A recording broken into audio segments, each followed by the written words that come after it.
রাসূলুল্লাহ সাল্লাল্লাহু আলাইহি ওয়াসাল্লামের তেলাওয়াত শুনতে শুনতে আবু জাহাল, আবু লাহাব এমনভাবে মোহিত হয়ে গেছিল যে সেই মোহিত অবস্থায় তারা নিজের অজান্তে সিজদা করে ফেলেছে। তো কোরআনের এই সম্মোহনী শক্তি কিন্তু কোরআনের যেমন শব্দ এবং বাক্যের মধ্যে আছে, তেমন কোরআনের অর্থের মধ্যে আছে। সবগুলো মিলে এটা শতভাগ কাজ করে। তো এই জন্য আমাদের আসলে উচিত এরকম একটা সিলেবাস তৈরি করা, এরকম একটা ট্রেনিং ব্যবস্থা প্রতিষ্ঠা করা, যেখানে শুধু কোরআন শিখবে না, কোরআনের সাথে সাথে কোরআনের মূল অর্থও শিখবে। এটা নিয়েও আমাদের চিন্তা করা উচিত, কাজ করা উচিত, যে মক্তবেই 1 বছরের জায়গায় 2 বছর, 2 বছরের জায়গায় 3 বছরের মধ্যে যেন কোরআন শিখানোর পাশাপাশি আমরা তাদেরকে অন্তত কোরআন বুঝার মতো আরবিটা শিখিয়ে দিতে পারি। সেটা কিভাবে সম্ভব? এতে যেমন আমাদের শিক্ষকদের মান বাড়ানো দরকার, কেন মক্তবের অধিকাংশ শিক্ষকই এমন ব্যাকগ্রাউন্ড থেকে এসেছেন যারা ওই বাহ্যিক স্বাভাবিকটুকুই পড়তে পারেন, অর্থ পর্যন্ত পৌঁছার অধিকাংশ শিক্ষকের জ্ঞান নাই। ফলত যেমন ওই ধরনের শিক্ষক প্রচুর প্রয়োজন, ওইরকম ট্রেনিংও প্রয়োজন, ওই একটা ক্রিয়েটিভ আইডিয়াও দরকার। তো অন্তত কিছু না হওয়ার চেয়ে কিছু হওয়া ভালো, সেই দৃষ্টিকোণ থেকেই আমাদের এই চেষ্টা, এই উদ্যোগ যে দেশের মক্তবগুলো আবাদ হোক, দেশের মক্তবগুলো পুনরুজ্জীবিত হোক, মানুষ গুরুত্ব দিক। এটা একটা দাওয়াত। সব মক্তবকে আমাদের অধীনে আসতে হবে এটা নয়, কিন্তু এইটা দেখে আরও 10টা মানুষ উৎসাহিত হয়ে তারও মক্তবের বিষয়ে খোঁজ খবর নেই। এবং এটা হচ্ছে অলরেডি বিভিন্ন জায়গায় বক্তব্য দিতে গেলে, প্রোগ্রামে গেলে আমি শুনতে পাই যে তারা তাদের এলাকার মক্তব নিয়ে কাজ শুরু করেছে। হয়তো আমাদের এখানে ট্রেনিংয়ের জন্য আসেনি, আমাদের সিলেবাস নেয়নি, কিন্তু আমাদের বক্তব্য বা আমাদের কার্যক্রম দেখে তাদের মনেও সচেতনতা তৈরি হয়েছে যে না, আমাদেরও মক্তব নিয়ে কাজ করা উচিত। তা আমাদের আলটিমেট লক্ষ্য এবং উদ্দেশ্য এটা, এবং এটা আপনাদেরকেও ছড়িয়ে দিতে হবে যে মক্তব কেন গুরুত্বপূর্ণ। আর মক্তবের শিক্ষাটার সাথে এই জন্য আমরা দিন শিক্ষা যুক্ত করে দিয়েছি। অন্তত নবীদের জীবনী, কোরআনের যে ঘটনা, নবীদের কাহিনী, কোরআনের যে গল্পগুলো আল্লাহ সুবহানাহু ওয়া তাআলা বলেছেন, যেমন দাজ্জাল থেকে বাঁচার জন্য রাসূল সাল্লাল্লাহু আলাইহি ওয়াসাল্লাম বলতেছে সূরা কাহাফ পড়তে। তো সূরা কাহাফের গল্পগুলো কি? সূরা কাহাফে 3টা ব্যতিক্রম গল্প আছে, এবং পৃথিবীর ইতিহাসের আসলেই অনেক ভিন্ন ধরনের ব্যতিক্রম গল্প। একটা হচ্ছে মুসা আলাইহিস সালাম খিজির আলাইহিস সালামের সাথে গেলেন, এটা সূরা কাহাফের মধ্যে আছে। একটা হচ্ছে জুলকারনাইন সমগ্র পৃথিবী ভ্রমণ করে ইয়াজুজ মাজুজকে প্রাচীর দিয়ে আবদ্ধ করে দিল, এটা সূরা কাহাফের মধ্যে আছে। আর একটা হচ্ছে যাদের নামে সূরা কাহাফ, আসহাবে কাহাফ, তাদের গল্প এটার মধ্যে আছে। তো এইরকম কোরআনের যে শিক্ষণীয় গল্পগুলো আছে, নবীদের জীবনের যে কাহিনী এবং ঘটনাগুলো আছে, বানু ইসরাইলের যে সত্য গল্পগুলো সহিহ হাদিসে বর্ণিত হয়েছে, এগুলো যদি আমরা আমাদের বাচ্চাদের না শোনাতে পারি, তাহলে তাদেরকে দিনের মূল শিক্ষাটা আমরা দিতে পারবো না। শুধু কোরআনের কায়দা পড়িয়ে দিলাম, সে কিন্তু ওই জাজবাটা রিসিভ করবে না। এই জন্য আদর্শ শিক্ষা বইয়ে আমরা চেষ্টা করেছি যে একটা ধরন আপনাদের শিখানোর, ওই ধরনের উপর যদি আমাদেরই কোনো শিক্ষক একটু জ্ঞান বেশি হয়, ও নিজে পড়াশোনা করে আরও ভালো দার্স দিতে পারবে, মানে বাচ্চাদের আরও মোটিভেট করতে পারবে, মক্তবের বাচ্চাদের, যে ঠিক আছে এই ফরম্যাট তো আদর্শ শিক্ষায় দেওয়া আছে। আমি যেমন আমাদের ওখানে ধরেন নূহ আলাইহিস সালামের গল্প দেওয়া আছে বা ইব্রাহিম আলাইহিস সালামের গল্প দেওয়া আছে, আপনি কিন্তু গল্পটাকে আরও সুন্দর করে বলতে পারেন। বলার জন্য আপনি হয়তো আরেকটু পড়াশোনা করলেন, আরেকটু নবীদের জীবনী নিয়ে স্টাডি করলেন, আপনি আরও গল্প এবং ঘটনা খুঁজে বের করলেন, কোরআন থেকে, তাফসির থেকে সত্য ঘটনা, সেগুলো বাচ্চাদের বললেন। তো শুধু কোরআনের বাহ্যিক শব্দের মধ্যে সীমাবদ্ধ না থেকে কোরআনের মৌলিক শিক্ষাটা বাচ্চাদের পৌঁছে দেওয়ার একটা বড় মাধ্যম হচ্ছে এই গল্পগুলো, এই ঘটনাগুলো তুলে ধরা। এইটা আজীবন তাদের মনে থাকবে, এবং এই ঘটনা, এই গল্পগুলো পৃথিবীর যে কোনো উপন্যাসের চাইতে, পৃথিবীর যে কোনো সিরিজের চাইতে, পৃথিবীর যে কোনো মুভি এবং ফিল্মের চাইতে, যে কোনো নাটকের চাইতে বেশি ব্যতিক্রম, বেশি আকর্ষণীয়। যে বাচ্চারা এই গল্পটা শুনবে না এমন না, এইরকম গল্প পৃথিবীতে তৈরি হয়নি। এত সমগ্র পৃথিবী পানিতে ডুবে গেল, এটা পৃথিবীর ইতিহাসে আপনি কোনো মুভি, কোনো নাটক, কোনো সিরিজ, কোনো ফিল্ম কোথাও পাবেন না। এটা কল্পনা করাই তো কঠিন যে সারা পৃথিবী পানিতে ডুবে গেছে। আর ওই নৌকাই বা কত বড় নৌকা, যেই নৌকাতে সারা পৃথিবীর সব জীবজন্তু প্রাণীদের এক জোড়া করে উঠানো হয়েছে। এটা কল্পনায় আনা কঠিন। যে কেননা কোরআন যেভাবে বলতেছে এবং বারবার কোরআন যেভাবে বলে যে আমাদের যে প্রজন্মটা, এই প্রজন্মটা যারা নূহ আলাইহিস সালামের সাথে নৌকায় গেছিল তারাই, তার আগের কোনো প্রজন্ম বাকি নাই। তার আগের প্রজন্ম আল্লাহ সব ধ্বংস করে দিয়েছে। তাহলে মানুষ যেমন, জীবজন্তু পশু প্রাণীও তাই। তাহলে আমরা এখন পৃথিবীতে যত জীবজন্তু পশু প্রাণী দেখতে পাচ্ছি, এদের এক জোড়া করে একটা নৌকায় উঠাতে গেলে আমার মনে হয় না পৃথিবীর এখন কোনো জাহাজ আছে যে এই জাহাজে উঠানো সম্ভব। আমার মনে হয় না যে এরকম কোনো জাহাজ পৃথিবীতে আছে। তাহলে নূহ আলাইহিস সালাম কি তৈরি করেছিল? তো এই জন্য আমি বলি যে কোরআনের যে গল্পগুলো আছে, এই গল্পগুলো এমন গল্প নয় যে মানুষ বিরক্ত হবে শুনতে, বরং আপনি ওই গল্পগুলো আরো চিন্তা করলে আরো বিভিন্ন অ্যাঙ্গেলে, বিভিন্ন আঙ্গিকে তুলে ধরতে পারবেন। জাস্ট ওই চিন্তা করার মতো এবং দেখার মতো চোখ থাকতে হবে যে আমি গল্পগুলো কোন আঙ্গিকে, কোন অ্যাঙ্গেলে বাচ্চাদের সামনে তুলে ধরবো এবং কোন গল্প থেকে বাচ্চাদের কি শিখাবো। তো ওইটার দিকে আপনারা ফোকাস দেবেন এবং আদর্শ শিক্ষার মধ্যে যেভাবে আদব কায়দা, শিষ্টাচার এবং দুইটার মধ্যে যে পার্থক্যটা করা আছে, এই পার্থক্যটা এই জন্য করা আছে যে আমরা সবাই বাহ্যিকভাবে বিসমিল্লাহ বলতে হবে, আলহামদুলিল্লাহ বলতে হবে, এটার প্রতি এমন কোনো ফ্যামিলি নাই যারা গুরুত্ব দেয় না। নামে মুসলিম হলেও সে তার বাচ্চাকে বিসমিল্লাহ বলানো শিখাতে চায়, কিন্তু আখলাক যেটা অভ্যন্তরীণ গুণ, এটাই কিন্তু মুসলমানদের সবচেয়ে বড় সমস্যা। মুসলমানেরা সত্য বলা এবং ন্যায়পরায়ণতা সবচেয়ে পিছিয়ে আছে সারা পৃথিবীতে। অথচ মুহাম্মদ সাল্লাল্লাহু আলাইহি ওয়াসাল্লামের সবচেয়ে বড় গুণ ছিল যে উনি সত্যবাদী। আর আল্লাহ সব নবীকে ধারাবাহিক বলতেছে যে তারা সিদ্দিক। সূরা মারিয়ামের মধ্যে দেখবেন ধারাবাহিক নবীদের নাম নিয়ে আল্লাহ বলতেছে যারা হচ্ছে সিদ্দিক, সত্যবাদী। নবীদের বড় বৈশিষ্ট্য হচ্ছে তারা সত্যবাদী। তো আমাদের বাচ্চাদের যে শিখাতে হবে যে সে মরে গেলেও মিথ্যা বলবে না, মিথ্যার আশ্রয় নিবে না, সবসময় সত্য বলবে। আমাদের বাচ্চাদের ন্যায় প্রতিষ্ঠা করা শিখাতে হবে। এই জিনিসগুলো আমরা মাথায় রাখি না। আমরা মনে করি যে বাহ্যিক সে সালাত শিখলো, উজু শিখলো, বাহ্যিক দোয়া শিখলো, এটা এনাফ। তাহলে কিন্তু সে নেতা হতে পারবে না। মুসলমানেরা নেতৃত্বের জায়গা থেকে হারিয়ে গেছে কেন? তার মধ্যে নেতৃত্বের এই গুণগুলো নাই। নেতৃত্বের গুণ হওয়ার জন্য যে সত্যবাদিতা দরকার, যে আমানতদারিতা দরকার, সে আমানতদারিতা, সে সত্যবাদিতা না থাকার কারণে নেতৃত্বের জায়গা থেকে হারিয়ে গেছে। এবং আমাদের সবার মধ্যে, আমি নিজে সহ সবার মধ্যেই বলতেছি। এই জন্য আমাদের কন্টিনিউয়াস চেষ্টা করতে হবে যেন আমরা এটা প্রতিষ্ঠা করতে পারি, শিখি। আপনিও মসজিদের ইমাম হিসেবে, ছাত্রদের শিক্ষক হিসেবে আপনিও এটা তুলনা করে দেখতে পারেন যে আপনি এটাতে কতটা উত্তীর্ণ। যে একটা মসজিদের ইমাম, মসজিদের যেই মুসল্লির হয়তো টাকা পয়সা বেশি আছে, শুধু তার সাথে ভালো সম্পর্ক রক্ষা করতেছে, অথবা মসজিদের কমিটির কাছে বিক্রি হয়ে যাচ্ছে, দিনের বিষয়ে অটল থাকতেছে না। এই যে সমস্যাগুলো, এই সমস্যাগুলো তো আর নামাজ কালাম থেকে আসেনি। এই সমস্যাগুলো আসছে অভ্যন্তরে সত্যবাদিতা এবং আমানতদারিতা না থাকার কারণে। এবং এই সমস্যাটা জাতিগতভাবে প্রত্যেকটা লেভেলে আমাদের মধ্যে আছে, যেটার বাস্তব উদাহরণ দেওয়ার জন্য আমি সবসময় ফিলিস্তিনের গল্প বলি। যে আজকের ফিলিস্তিনের যে ভয়াবহ করুণ দশা, এই ভয়াবহ করুণ দশা দেখে আমরা চোখের পানি ফেলতেছি, তারাও কষ্ট পাচ্ছে।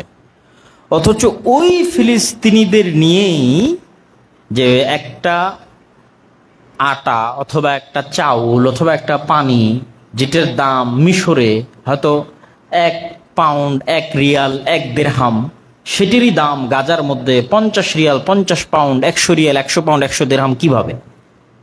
এটা একটা সিন্ডিকেট তারা করে রেখেছে। মানে ওই মানুষগুলো তো বন্দি, এক প্রকার বলা যায় পৃথিবীর সবচেয়ে বড় জেলখানা। তো যেমন একটা জেলখানার মধ্যে দেখবেন সিন্ডিকেট থাকে। জেলখানায় যদি আপনি জেলখানার সুপারকে বা বিভিন্ন জনকে ওদেরকে একটু ঘুষ টুস টাকা পয়সা দিতে পারেন, আপনি অনেক সুবিধা টুবিধা পান। যে হয়তো দিতে পারে না, ও কিন্তু সুবিধা পায় না।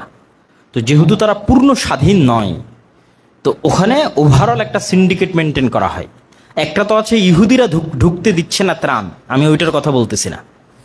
ইহুদিরা অনুমতি দেওয়ার পরেও, ইসরায়েল অনুমতি দেওয়ার পরেও যে ত্রাণগুলো ঢুকতেছে, ওই ত্রাণগুলোর পিছনে যে সিন্ডিকেট মেনটেন করা হয়, যে সিন্ডিকেটেরা এই জিনিসগুলোর দাম গাজার মধ্যে বাড়িয়ে রাখে, তারা মুসলমান। হ্যাঁ, মুসলমান, দালাল, ব্যবসায়ী। যেহেতু আমরা এই ত্রাণ কার্যক্রমের সাথে যুক্ত, সেহেতু সচক্ষে আমরা দেখতেছি যে এখানে কিভাবে একটা সিন্ডিকেট মেনটেন হচ্ছে, এবং সিন্ডিকেট যারা মেনটেন করতেছে তারা মুসলমান। তাহলে ওই মুসলমান নামাজও পড়তেছে, মুসলমান রোজাও রাখতেছে, হয়তো দাড়িও রাখতেছে, কিন্তু তার ভিতরে ইমান মানে ওই সত্যবাদিতা, আমানতদারিতা প্রবেশ করেনি। তো এই জন্য সে মুনাফিক, মানে ওই যে আখলাক না থাকার কারণে মুনাফিক। ইজা হাদ্দাসা কাযাবা ওই যা ওয়াদা আখলাফা, কথা বললে মিথ্যা বলে, ওয়াদা করলে ভঙ্গ করে, আমানত রাখলে খেয়ানত করে, সে মুনাফিক। মানে ওর অন্তরে প্রকৃত ইসলামের মেসেজটা ঢুকেনি। এটা পুরো মুসলিম উম্মার কমন সমস্যা। এই জন্য আপনার আদর্শ শিক্ষা বই থেকে এই জায়গাটার প্রতি গুরুত্ব দিবেন, যে বাচ্চাদেরকে উৎসাহিত করবেন যে তারা মরে গেলেও যেন মিথ্যা না বলে, মরে গেলেও যেন উসুল মূলনীতিতে কম্প্রোমাইজ না করে, আদর্শে ছাড় না দেয়, বিক্রি না হয়, ন্যায় প্রতিষ্ঠা করে, জীবনের যে পর্যায়েই থাক। তখন কিন্তু একটা দেশ ইসলামিক, মানে কি একটা দেশ ইসলামিক হওয়া বলতে আমরা কি বুঝি? বাংলাদেশে যদি আপনি জরিপ করেন কতজন পর্দা করে, বেশিরভাগই দেখবেন পর্দা করে। যদি জরিপ করেন যে অন্তত জুমার সালাত কতজন আদায় করে, বেশিরভাগই জুমার সালাত আদায় করে। তাহলে আপনি দেশটাকে ইসলামিক বানাবেন, তার মানে কি? ইসলামিক তো আছেই। ইসলামিক বানাবেন মানে হচ্ছে ইসলামিক তখন যখন এখানে দুর্নীতি থাকবে না, ইসলামিক তখন যখন এখানে একটা মানুষও তার ন্যায় অধিকার থেকে বঞ্চিত হবে না, তখন ইসলামিক। কোথাও গিয়ে কেউ সিন্ডিকেটের শিকার হবে না, সবাই সমানভাবে আমানতদারিতা এবং ন্যায় পাবে।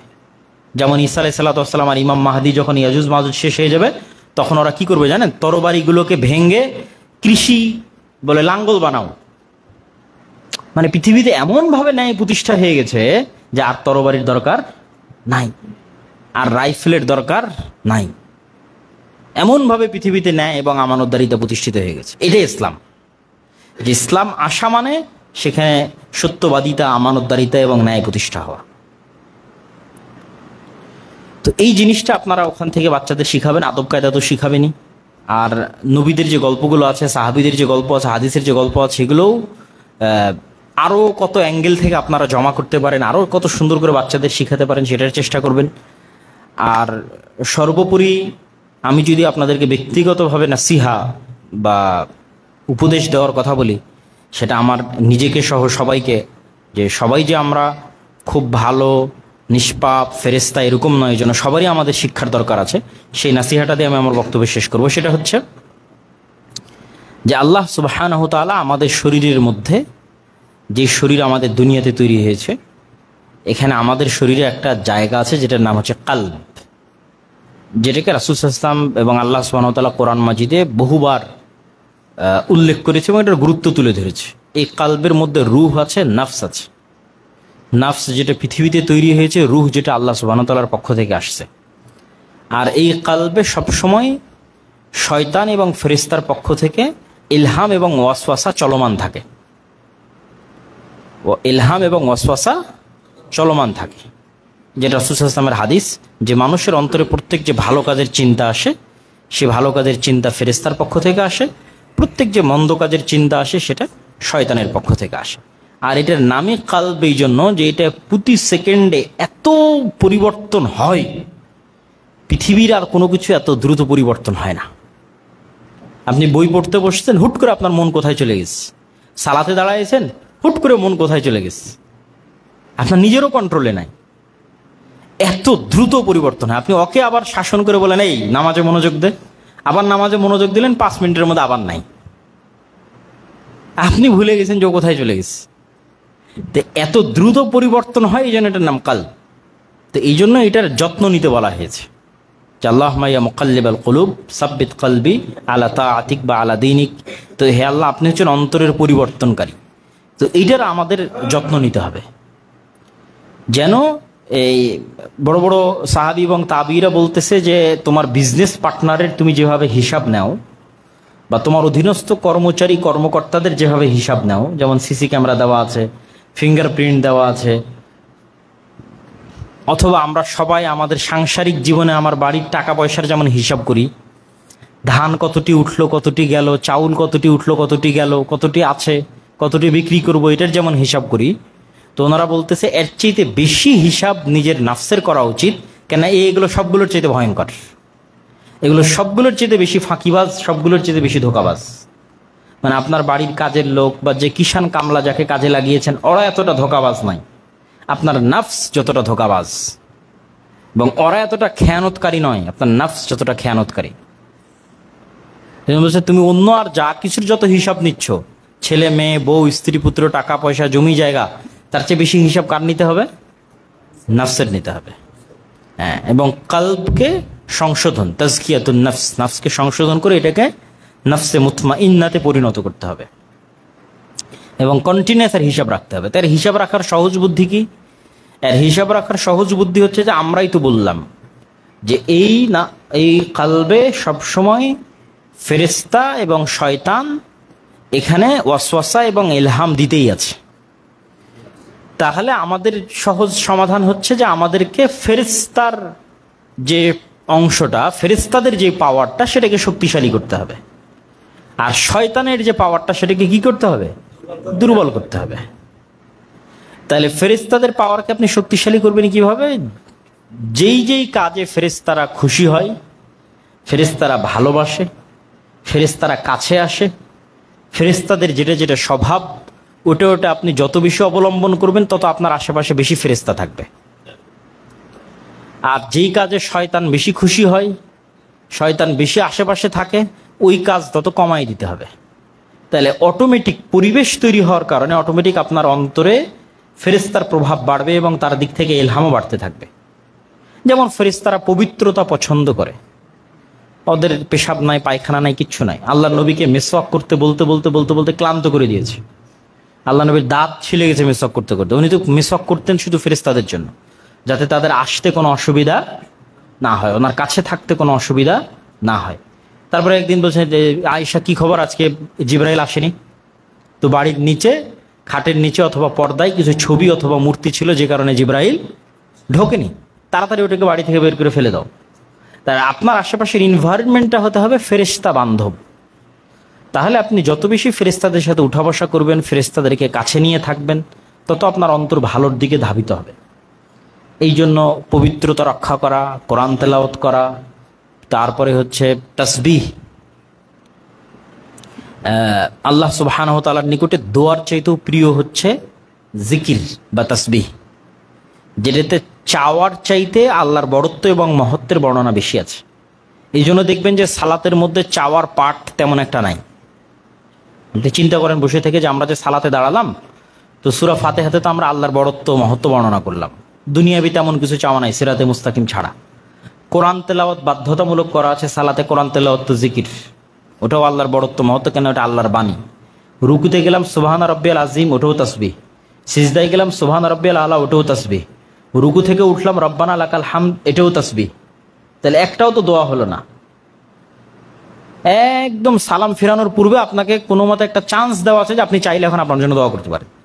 তাহলে পুরোটাতে কি বর্ণনা করা হলো? আল্লাহর বড়ত্ব এবং মহত্ব বর্ণনা করা হলো। এই জন্য দেখবেন যে কোরআনে বহু আয়াতে নবীদেরকে, যেমন জাকারিয়া আলাইহিস সালাতু ওয়াস সালামকে যখন আল্লাহ বলছে যে হ্যাঁ আল্লাহ, আমার তো সন্তানের কথা আপনি বললেন, তো কেমনে আমি বিশ্বাস করবো সন্তান হবে?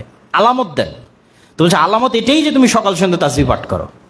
আল্লাহু আকবার। মানে সকাল সন্ধ্যা তাসবিহ পাঠের পাওয়ার কত, যে সকাল সন্ধ্যা তাসবিহ পাঠ করলে তোমার বন্ধাই স্ত্রীর সন্তান হয়ে যাবে, এটাই তোমার জন্য আলামত। এই কথাটা আপনি কোরআনে বহু জায়গায় পাবেন, যে বুকরাতাও ওয়া আশিয়া, সকালে এবং সন্ধ্যায়, সূর্যাস্তের পূর্বে এবং সূর্য ডোবার পূর্বে। সন্ধ্যায় মানে মাগরিবের পূর্বে, মাগরিবের পরে নয়। সন্ধ্যায় মানে মাগরিবের পূর্বে, আসরের পর থেকে না মাগরিবের আগে। আর সকালে মানে সূর্য উঠার আগে, ফজরের পর থেকে সূর্য উঠা পর্যন্ত, এই সময়ের মধ্যে। আর সন্ধ্যায় মানে আসরের পর থেকে নিয়ে সূর্য ডুবা পর্যন্ত, এই সময়ের মধ্যে তাসবিহ পাঠ। এটা হচ্ছে ফেরেশতাদের বৈশিষ্ট্য। ফেরেশতারা সবসময় তাসবিহ পাঠ করে 24 ঘন্টা। তো ফেরেশতাদের আচরণ যত আপনি গ্রহণ করবেন, আর যেই যেই কাজে শয়তান খুশি হয়, এগুলো অত কঠিন কিছু না। শয়তান হচ্ছে ছবি মূর্তিতে খুশি হয়, শয়তান কুকুরে খুশি হয়, অপবিত্রতায় খুশি হয়, সালাম না দিয়ে ঢুকলে খুশি হয়, তাই না? এবং এই সবসময়ের যে দোয়াগুলো দেওয়া আছে, এই দোয়াগুলোকে কন্টিনিউ মেনটেন করা, কেন ওই দোয়াগুলো প্রত্যেকটাই শয়তানের সাথে রিলেট করা আছে। বাথরুমে ঢোকার সময় এই দোয়া, না হলে শয়তান। বাড়ি থেকে বের হওয়ার সময় এই দোয়া, না হলে শয়তান, বাড়িতে ঢোকার সময় সালাম না হলে শয়তান, খাওয়ার সময় বিসমিল্লাহ না হলে শয়তান, প্রত্যেকটাকে শয়তানের সাথে রিলেট করা আছে। তো আপনি যত জায়গায় শয়তানকে বাধাগ্রস্ত করবেন তত জায়গায় আপনি ফেরেশতাদেরকে পাওয়ারফুল করতেছেন। আবার ফেরেশতাদের যে আমল আখলাক এবং চরিত্র আছে ওইটা যত বেশি আপনার মধ্যে আসবে তত আপনি ফেরেশতাদের পাওয়ারফুল করবেন। একদিন এক সাহাবী পড়তেছে কোরআন, তো আকাশে মেঘ জমা হয়ে গেছে। মেঘ জমা হতে হতে তো ভারী হতে হতে তার ঘোড়া পর্যন্ত লাফানো শুরু করেছে। তো রাসূল সাল্লাল্লাহু আলাইহি ওয়াসাল্লাম বলতে, তুমি আর কিছুক্ষণ অধ্যয়ন রাখলে তুমি নিজের চোখে ফেরেশতাদের দেখতে পেতে। ওখানে ফেরেশতারা সব উপস্থিত হয়ে গেছিল। তো এবং আমরা না দেখলেও যে পৃথিবীতে কোনো জিনিসের অস্তিত্ব থাকে সেটা বর্তমান পৃথিবীতে বিশ্বাস করা বেশি কঠিন। সাহাবীরা তো কিছু না জেনেই সব বিশ্বাস করেছে এবং ইয়াকিন ইউকিনুন আখিরাতের উপর বিশ্বাস করেছে, আল্লাহর উপর বিশ্বাস করেছে। আর আমরা এমন এক পৃথিবীতে বসবাস করছি যে পৃথিবীতে অনেক গায়েব প্রকাশ হয়ে গেছে এবং যত দিন যাবে তত গায়েব প্রকাশ হবে। গায়েব মানে অদৃশ্য। আগে এগুলো গায়েব ছিল। আগে যদি আপনি আজ থেকে 50 বছর আগে যে মারা গেছে ওই লোকটাকে তুলে যদি বলেন যে তুমি এখান থেকে ফোনে আমেরিকায় কথা বলতে পারবো, আপনাকে পাগল বলবে। তাহলে ওই সময়ের জন্য এটা গায়েব ছিল। ওই সময়ের জন্য এটা গায়েব ছিল যে এখান থেকে একটা মানুষ কথা বলবে, সেটা সাথে সাথে আমেরিকায় যাবে। তাহলে আমার কথা যদি সাথে সাথে আমেরিকায় যেতে পারে, আমার কথা সাথে সাথে আল্লাহ শুনতে পারে না? মানুষ যে টেকনোলজি ব্যবহার করতেছে সেটার তো মুখাপেক্ষী আল্লাহ নয়। ইন্নাল্লাহা আলা কুল্লি শাইইন কাদির। তো মানুষের টেকনোলজি যদি এত আপার লেভেলের হয় যে মানুষ তার কথা এক প্রান্ত থেকে আরেক প্রান্তের সাথে সাথে পৌঁছাতে পারে, তাহলে আমি বললে আল্লাহ সাথে সাথে শুনবে না? এটা আমি বিশ্বাস করে নিলাম কিভাবে? কিন্তু এই নিদর্শনগুলো তো আর সাহাবীদের কাছে ছিল না, কিন্তু তারপরেও তারা পূর্ণ বিশ্বাস করেছে। আর আমরা আমাদের চোখের সামনে যা দেখছি, মানে বর্তমান আধুনিক বিশ্বের যা আছে তার প্রত্যেকটা জিনিস আল্লাহ সুবহানাহু ওয়া তাআলার অস্তিত্বের এবং গায়েবের উপর বিশ্বাসকে আরো শক্তিশালী করে। যেমন আমরা যখন রিমোটটা চালাই তখন রিমোটের মধ্যে থেকে যে আলো বের হয় আলোটা দেখা যায় না। রিমোটের মধ্যে থেকে একটা আলো বের হয়ে ওই এসির সাথে কানেক্ট হয়ে এসিকে অন করে অফ করে। তারপর বাচ্চারা যে গাড়ি খেলতেছে ওই যে রিমোটটা চালাচ্ছে ওই রিমোটের মধ্যে থেকে একটা আলো বের হয়ে ওই গাড়ির সাথে কানেক্ট করে। তো ওই আলোটা তো আপনি দেখতে পাচ্ছেন না, তারপরও আপনি বিশ্বাস করতেছেন যে না ফেরেশতা নাই। কেন? আমি ফেরেশতাকে দেখি না। আরে ভাই তুমি তো এখানে আলো দেখতেছো না, তো কেন বিশ্বাস করতেছো? এইটাই তো আজ থেকে 50 বছর আগের দুনিয়ার মানুষকে যদি বলতাম তারা বিশ্বাস করতো না। এটা আমরা চোখে দেখতে পাই না, কিন্তু মেশিন ধরতে পারে, যন্ত্র ধরতে পারে। তো এরকম অসংখ্য কিছু আমরা ব্যবহার করতেছি। আমাদের মোবাইলের যে যোগাযোগটাও সেটাও আলোর মাধ্যমেই হয়। আলোর স্পিডের কারণে সারা পৃথিবীতে এত দ্রুত কথা পৌঁছে যায়। আলোর স্পিডের সাথেই কথাগুলো যেতে থাকে। তো তাহলে কেন আমরা গায়েবে বিশ্বাস করব না? কেন ফেরেশতাতে বিশ্বাস করব না? কেন জিনে বিশ্বাস করব না? যেখানে আমরা আমাদের পৃথিবীতে এরকম অসংখ্য নিদর্শন দেখতে পাচ্ছি যেগুলো মানুষের টেকনোলজিতে সম্ভব। তো এই জন্য আমাদের এই আলোচনার এই পয়েন্টের নাসিহা বা উপদেশ হচ্ছে যে আমরা আমাদের নফসকে শক্তভাবে ধরি এবং আমাদের কলবকে পরিষ্কার করি। এটাকে নফসে মুতমাইন্না বানাই, কলবে সালিম পরিষ্কার স্বচ্ছ হৃদয় বানাই। সেটার সহজ উপায় কি? সেটার সহজ উপায় হচ্ছে ফেরেশতাদের স্বভাব অবলম্বন করা। আর একটা সহজ উপায় হচ্ছে আল্লাহ সুবহানাহু ওয়া তাআলার রঙে রঙিন হওয়া। যে আল্লাহর যে গুণগুলো মানুষের ধারণ করা সম্ভব সেই গুণগুলো মানুষের ধারণ করা উচিত। তাহলে আল্লাহ আবার ওই গুণের বহিঃপ্রকাশ মানুষের উপর ঘটাবে। এটাই সিস্টেম। যেমন আপনার ম্যানেজমেন্ট সিস্টেম আছে, এটা আল্লাহ সুবহানাহু ওয়া তাআলার ম্যানেজমেন্ট সিস্টেম। আপনি আরেকটা মানুষের খাবারের ব্যবস্থা করে দিবেন, তো আল্লাহ সুবহানাহু ওয়া তাআলা আপনার রিজিক আরো বাড়িয়ে দিবে। কেননা আল্লাহ রাজ্জাক। এখন আপনি রাজ্জাকের গুণ অবলম্বন করতেছেন যে দেখি আমিও একটু 5-10টা মানুষের খাবারের ব্যবস্থা করি। তো আল্লাহ দয়ালু, তো আপনি মানুষের উপর যত দয়া করবেন আল্লাহ আপনার উপর দয়া করা তত বাড়িয়ে দিবে। সরাসরি হাদিস। এরকম প্রত্যেকটা জায়গায় আপনি যেই গুণের বহিঃপ্রকাশ মানুষের উপর যত বেশি আকারে ঘটাবেন আল্লাহ ওটার বহিঃপ্রকাশ আপনার উপর ঘটাবে। আল্লাহ গফুর, আপনি আল্লাহর কাছে ক্ষমা চাচ্ছেন, কিন্তু আপনি নিজে জীবনে কোনোদিন মানুষকে ক্ষমা করেননি। আপনি আল্লাহকে বলতেছেন যে আল্লাহ আমার ওই অপরাধটা তুমি ক্ষমা করে দাও। আপনি কোনোদিন মানুষকে ক্ষমা করেছেন? আপনার ভাইয়ের সাথে মারামারি করেছেন জমি নিয়ে, ভাইকে ক্ষমা করতে পারেননি, তাই না? অথবা আরেকটা নিয়ে এলাকায় কোনো সমস্যা তৈরি, সেটা ক্ষমা করতে পারেনি, তাহলে আপনি কেমনে আল্লাহর কাছে ক্ষমা চান? আপনি যখন মানুষকে ক্ষমা করে দিবেন আল্লাহ তো এমনি ক্ষমা করে দেবেন, আপনার চাওয়া লাগবে না। ঠিক আল্লাহ সুবহানাহু ওয়া তাআলার গুণ হচ্ছে আল্লাহ সাত্তার, গোপন রাখে। আপনি মানুষের কয়টা অপরাধ গোপন রাখছেন? যারটা দেখছেন তারটাই আরেকজনের কাছে বলে বেড়াচ্ছেন। তাহলে কেন আপনি আল্লাহর কাছে চাচ্ছেন যে আল্লাহ আপনারটা গোপন রাখুন? আপনি মানুষেরটা গোপন রাখেন, বলা লাগবে না, আল্লাহ এমনি আপনারটা গোপন রেখে দেবে। তো এই বিষয়গুলো অবলম্বনের মাধ্যমে আমরা আমাদের হৃদয়কে পরিষ্কার করতে পারি, অন্তরকে পরিষ্কার করতে পারি এবং ভালো আল্লাহ সুবহানাহু ওয়া তাআলার প্রিয় বান্দা এবং মানুষ হওয়ার চেষ্টা করতে পারি। তাহলে আমাদের জ্ঞান বাড়বে, আমাদের প্রজন্মের উপর আমাদের প্রভাব বাড়বে, ছাত্রছাত্রীদের উপর আমাদের প্রভাব বাড়বে এবং আমরা সঠিক দিনটা তাদেরকে শেখাতে পারবো। আর সর্বশেষ আপনাদের কাছে অনুরোধ, সেটা হচ্ছে জামিয়া সালাফিয়া এবং দাওয়া ইলাল্লাহর সাথে আপনাদের সম্পর্কটা আল্লাহর সন্তুষ্টির জন্য, ফি সাবিলিল্লাহ, লিল্লাহিয়াতের সম্পর্ক এবং ছাত্র শিক্ষকের সম্পর্ক। এটার বিনিময়ে আমাদের দুনিয়াবি কোনো চাওয়া নাই, যে দাওয়া ইলাল্লাহর কেউ আপনার কাছ থেকে দুনিয়াবি কোনো সহযোগিতা চাচ্ছে এরকম নয়, বা আমি আপনাদের কাছ থেকে দুনিয়াবি কোনো সহযোগিতা চাচ্ছি বা চাইবো এরকম নয়। কিন্তু কখনো আপনাদের কাছে দিনই কাজে সহযোগিতা চাইলে সেটা যেন আপনি আপনার খুব বড় ইমার্জেন্সি ছাড়া, যে কেউ মারা গেল, কেউ বিপদে পড়লো, এরকম খুব বড় ইমার্জেন্সি ছাড়া যেন আপনারা সেটা ইয়ে না করেন, গুরুত্ব দেন। বলেন ইনশাআল্লাহ। এই বলে আমি আমার সংক্ষিপ্ত বক্তব্য এখানে শেষ করছি। আল্লাহ সুবহানাহু ওয়া তাআলা কবুল করুক। আল্লাহুম্মা আমিন। আসসালামু আলাইকুম ওয়া রাহমাতুল্লাহি ওয়া বারাকাতুহু।